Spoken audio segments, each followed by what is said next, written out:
this is what I need you to do. In this space, this is called the experience. The person that you came to see tonight is coming up to the stage. I need you to clap your hands, give some noise, make some love. Give me the energy, y'all. Let's go. For Yoshee, y'all. Let him hear it.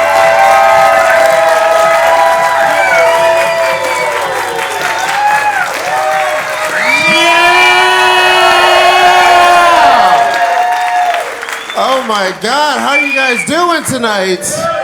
So excited to be here, so excited to see all your beautiful faces. As we start, you guys mind just standing up real quick? You guys just stand up. I like to bring a little hip hop to the stage. You guys just stand, you guys just chill out. You guys just vibe with me as I bebop, all right? Ready?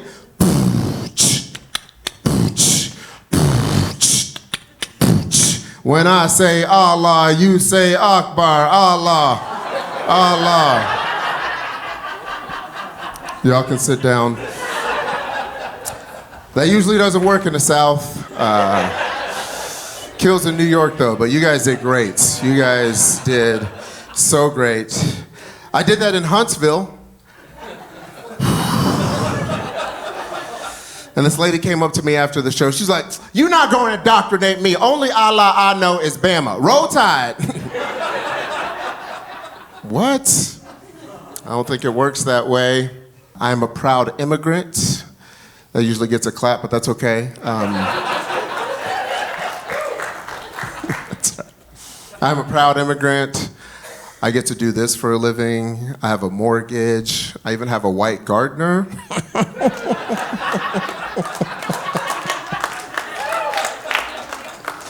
Because that is the immigrant American dream, people. It's amazing. Once you get a white gardener, it's like your credit score goes up. I don't know what it is. It's just awesome. He's a German-Danish mix. He's an internationally traveled gardener. His name is Toby. But I call him Kunta Kinte, okay? Okay? If you guys didn't get that, you need more than one black friend in your life, all right? You need to diversify your friendships. You need to diversify it. Hey, I'm trying to live my dreams over here. Would you shut up?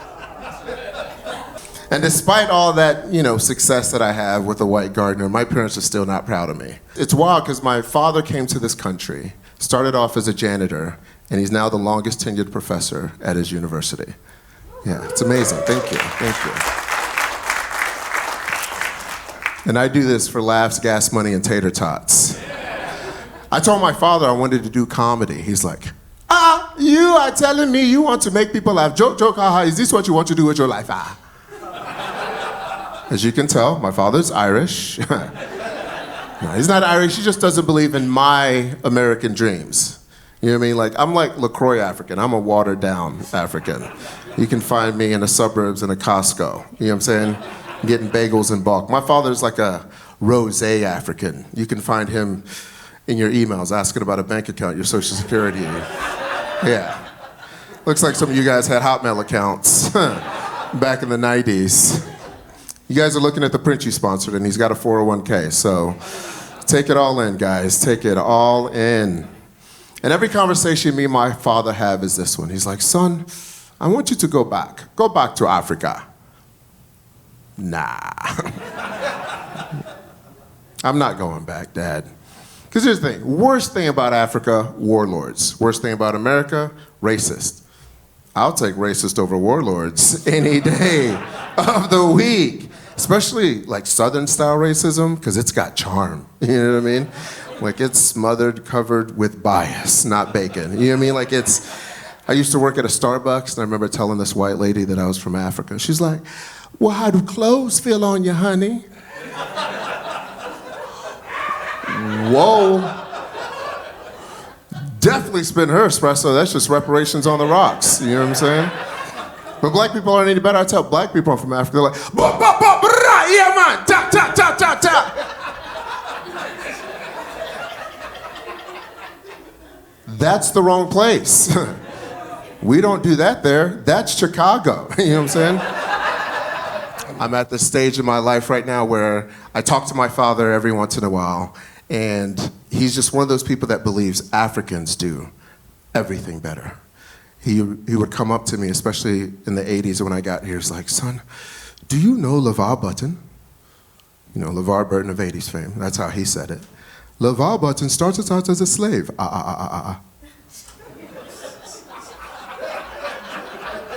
And then he started reading books. And now he is in space. He sounded like Count Chocula or something. And what I realized is like my father just watched so much television, and that's who he wanted us to be. So LeVar Burton, first of all, is the reason why I read today, but he's also the reason why I hate reading today. He made me watch every episode of Reading Rainbow. As soon as that song comes on, I just get like, no, not at all. And it's crazy because my father, like, as an African, my parents are one of those people that just want us to do better. Like, Nigerians are the most successful black people in the world. And every Nigerian will remind you every time you have a conversation with them. But there's also a lot of Nigerians, you know what I'm saying? We kind of have an advantage in that department. It's like walking into like a brewery and seeing a lot of beards. You're not bothered by it, but you notice it immediately. Like, Nigerians just don't have a good pull-out game. We just stay in there the entire time. And it's just one of those things because he just believes Africans do everything. But he was like, son, how come there's a Coming to America, a Coming to America too, but there's no Going Back to Africa, the movie? I think that's called The Deported. We don't go back, Dad. We don't go back. And my mother's just one of those people that, like, she just prides herself on her kids getting as much education as possible. Because African parents, they want you to get as many degrees as humanly possible. Every month, I get this call from my mom. Son, I want you to get your MBA like Shaquille O'Neal. Did you say MBA, Mom? And I want you to get your doctorate degree like Dr. Dre. He has a degree in beats. I don't think that's how that worked, Mom. I am happily married. Thank you. At least that's how she told me to say it every time I'm on stage. Yeah. Can I give you guys a secret to a long-lasting relationship? The secret to a long-lasting relationship is not to be honest 100% of the time. I don't know what the number is. I just know it's not 100%.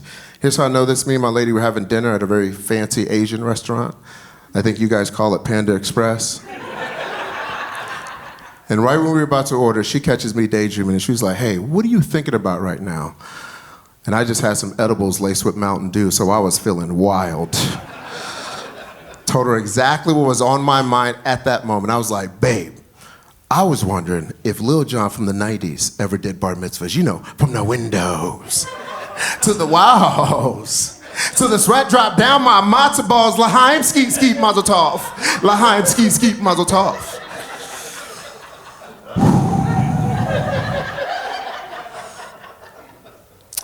That is the wrong answer.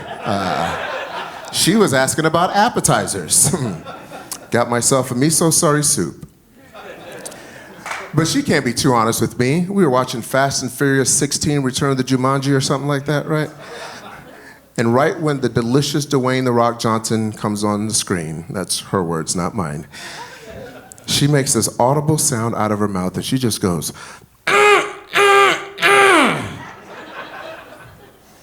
and I knew I shouldn't have let my pride get in the way, but it did. And I was like, hey, babe, what do you think about The Rock? Without skipping a beat, my wife says, I'll bang him. Make you watch and take notes. Wait, what?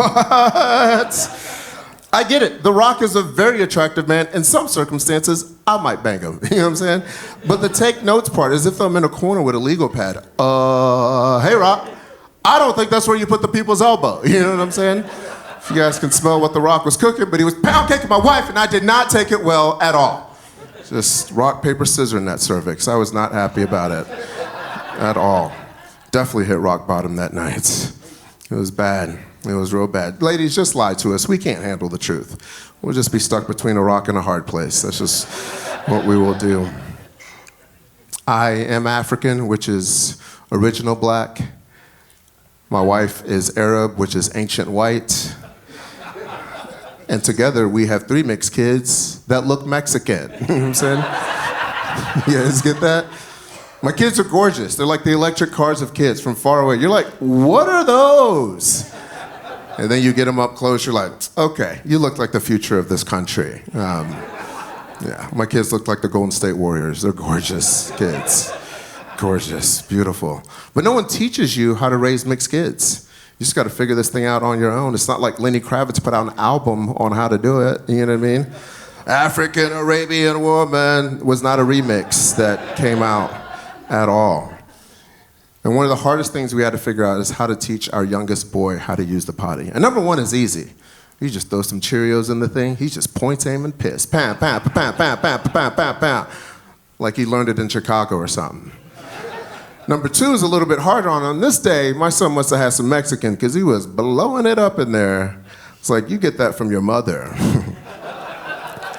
Next thing you know, my son's finished and he calls me in. So I go in like a proud papa. I was like, let's get ready to wipe this dookie, son. And then my son wipes, looks at the evidence, looks at me, looks at the evidence, looks at me, and is like, Papa, this one looks like you.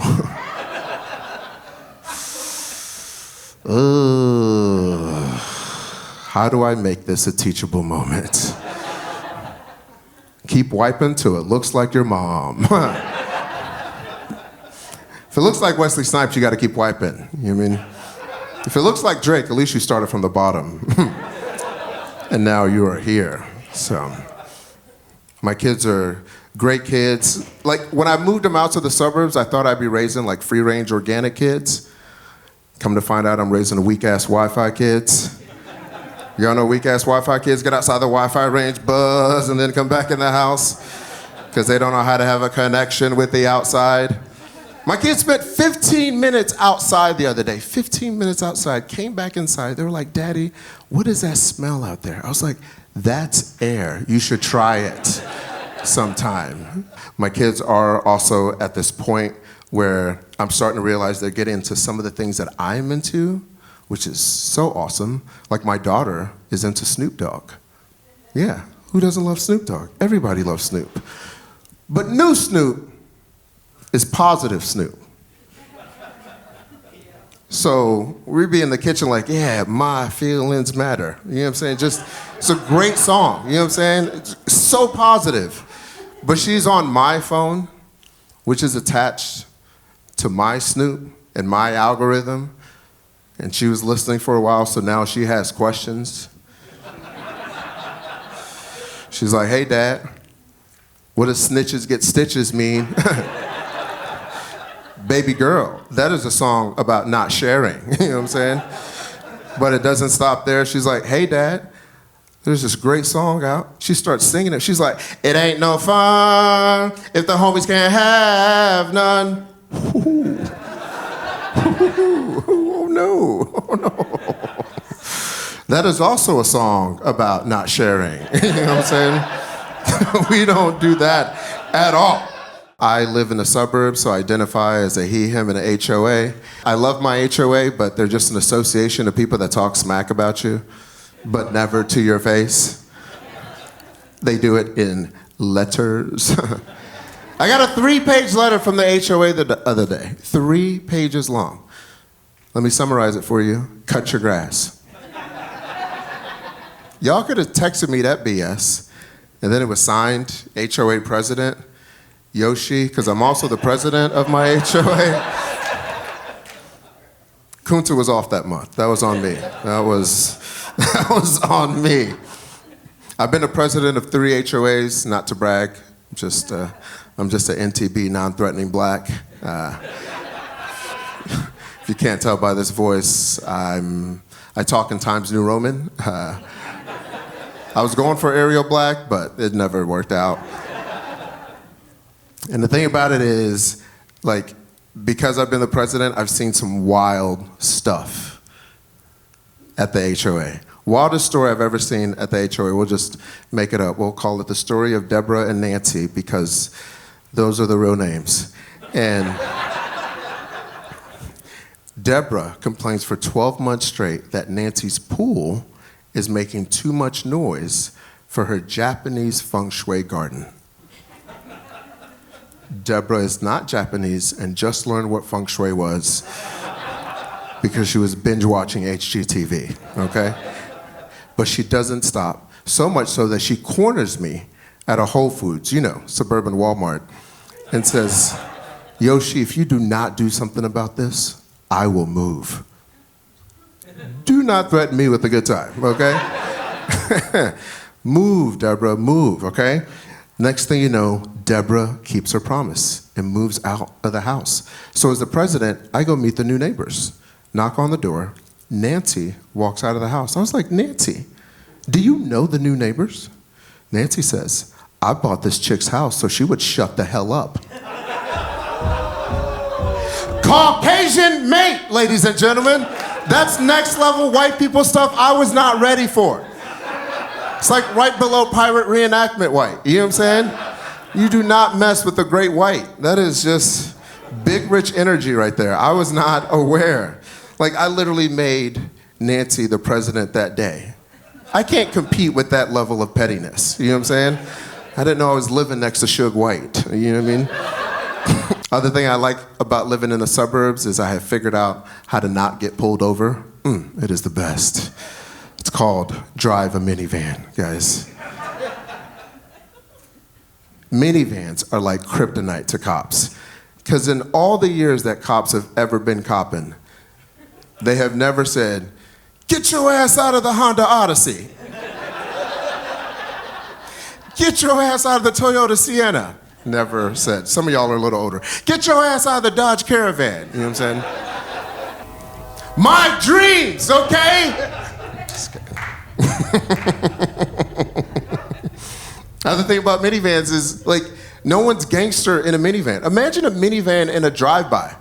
Dude's like, pow, pow, pow, pow, pow. And then you just gotta wait for that sliding door to close afterwards. That never happens. Ain't nobody got van life tatted across their chest. You know what I'm saying? Never. And then they gotta watch the Frozen DVD in the back. You know what I mean? I am a stay-at-home dad. Thank you. First of all, let's give it up for the stay-at-home moms while you guys are clapping. Let's give it up for the stay-at-home moms. Yes. I want y'all to give it up because they have been lying about how hard it is. This is easy. This is light work, people. Because here's the thing. Here's what I've figured out. I've figured out one trick that just works all the time. I take my kids to the trampoline park, and I let a 13-year-old who doubles as a supervisor and a stunt coordinator watch him, right? And then I leave. And you know what happens 3 or 4 hours later? The cops bring them home. They have their address, you know what I mean? And you know what happens when you do this 4 or 5 times? You find another trampoline park, guys. There's 15 within a 14-mile radius around this place. They are all over the place. They're great. Other thing about my kids is I'm also at this point where I'm realizing like my kids are at this age where they think everything that they're doing is cool. And it's not at all. My oldest is into this thing called the splashback. Sir, do you know what the splashback is? Splashback is when you do number 2, you let it drop and then the water hits you on a booty hole. He is so into this. So much so that he calls me into the bathroom, has his hands wrapped around his legs, both butt cheeks inside the water, like his own personal bidet. Just disgusting.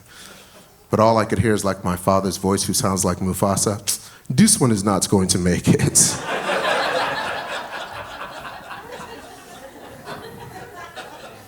They can't all make it, ladies and gentlemen.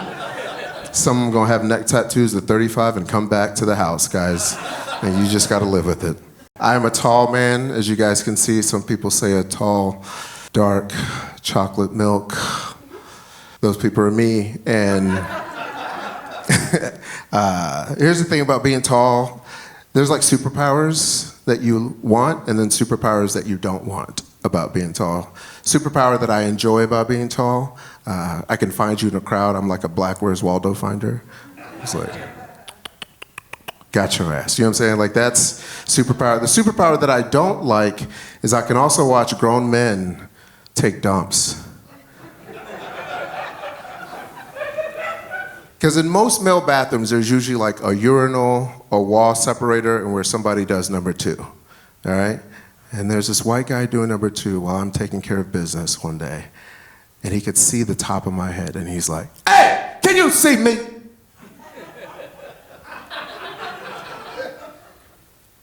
I wasn't looking, but now that you mentioned it, you're wiping wrong. You know what I'm saying? Look at me, look at it. If it looks like me, you gotta keep wiping. You know what I'm saying? Other thing about being tall is that people assume that tall people can fight. Not all of us. See this pretty face? Nothing's messing this up. I live amongst the whites. I will sue your ass. I got a lawyer on speed dial right now.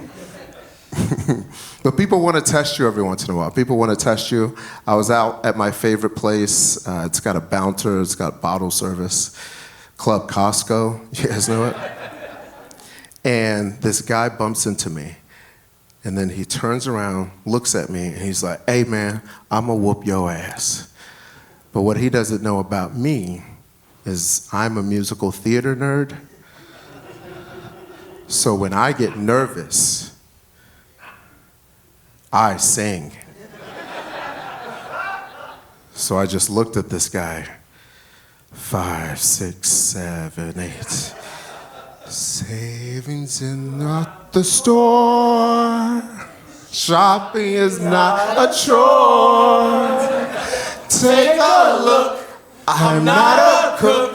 It's my club Costco. I can buy anything. Kirkland, bitch. Take a look. It's in a book. It's my club Costco. And do you guys know what happens when you sing to a grown ass man? They don't hit you. You know what I'm saying? I walked out of there unscathed. Went to the bouncer lady. She was like, "Did you have a receipt for anything?" It's like, "I ordered an ass whooping, but apparently it never showed up." But you guys did. You guys have been amazing. I have been Yoshee. Thank you guys so much. Appreciate y'all. Give it up one time for the Redfield Players!